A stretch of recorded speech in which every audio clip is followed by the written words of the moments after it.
Good day, everyone. Now, I grew up in a generation in the 60s and 70s when wars were still very prominent. So my first lessons in world history were about the Great Wars. And I really got into it. As I grew up, I read more and more about it and watched a lot of documentaries, movies, and so on. And somehow there's a certain celebration which has stuck in my mind since childhood, and that is Remembrance Day and Armistice Day. Now, long before, I used to find a cenotaph somewhere in whatever town I was in and join the celebrations there. But earlier this year, I found the Commonwealth graves in Ndola. It is located at Consensus Cemetery, tucked right away in a corner. If you don't know about it, you'll find difficulty in finding it because it's at the far corner. The biggest sign is the cross, which you can actually see from the main road going to Kitwe. That's if you're looking for it. I find it a very serene spot. So I'll take this Sunday, a week before Remembrance Sunday, to just spend some time here. Nobody will ever visit these people again. So I am visiting them on behalf of their loved ones.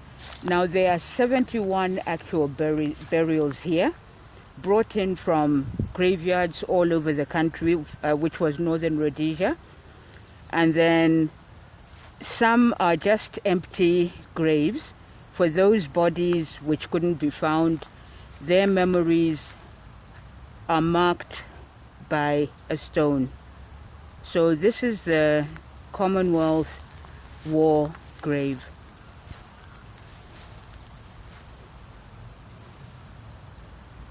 Now, most of these you will find that they start from World War I, which was 1914 to 1918. So there are some burial here. The first part of the cemetery here is World War I burials. Those who died during World War I, wherever they died, their bodies were brought back here. And the second part of the crescent are World War II burials. Now you will find that most of them are between 1941 and 1946. So some of them didn't necessarily die fighting. They came back home and maybe died from their injuries or were killed for some other reason. But as long as they fought for the Commonwealth, as many as possible were found and buried right here. They came from many different divisions: King's African Rifles, Northern Rhodesia Rifles, Northern Rhodesia Police, from the Royal Air Force, from the South African Air Force. Some of them were naval officers, all different divisions, but they all fought for the same cause. They lived here in the colony, so when world wars broke out, they took up arms and did not hesitate to enlist. Many of them were simply volunteers. They were not forced to fight.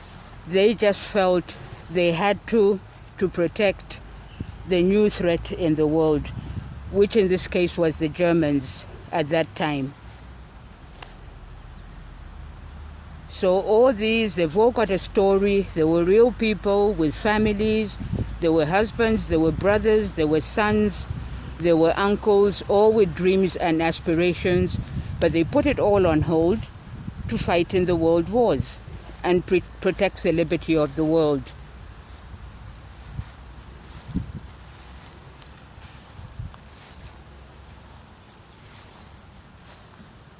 So that's the main cemetery you see out there.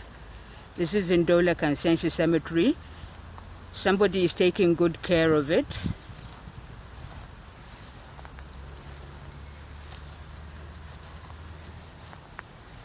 So that's where I'm at today.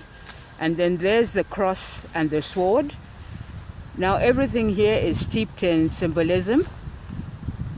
The cross, of course, is a symbol of the Christian faith, and the sword symbolized facing and meeting the enemy, who were believed to be coming from the east. The cross actually faces east, with all the gravestones, all the tombstones lined up behind it, like soldiers facing the enemy.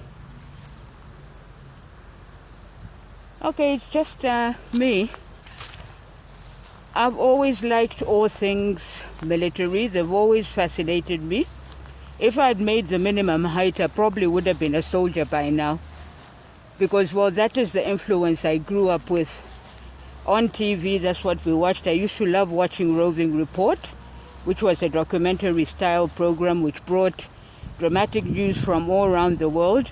I liked paging through and eventually reading Time magazine, Newsweek, Life, National Geographic. So those are my earliest memory, and some things stay with you for life. So this is my Sunday. This is where I found my peace, just being amongst these men of honor. And you've got to remember they came from very, very diverse backgrounds and nationalities. There were the British, there were the Belgians, there were South Africans, there were the actual Africans. In those days, it's so funny, they didn't really know what to call them. They didn't call them Northern Rhodesians. Sometimes they called them Africans, sometimes natives.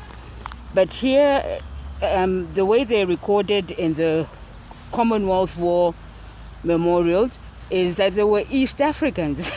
These gentlemen were not East African. They would be called Zambians today. There's Polotasho Mawere, Python Ngoma, Mutolo Akao, and Gideon Ndlovu. Looks like most of them, these were from the Eastern Province. But for some reason, they called them East Africans. But it doesn't matter where they came from. It doesn't matter their background. They were all fighting for the same cause and fighting under the same army. It didn't matter where they came from. It was all a common goal, to keep peace in the world.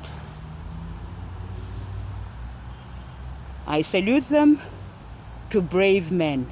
When you don't even really know exactly what you're fighting for, you just take up your gun and off you go. And of course, some of them never to return. Amen.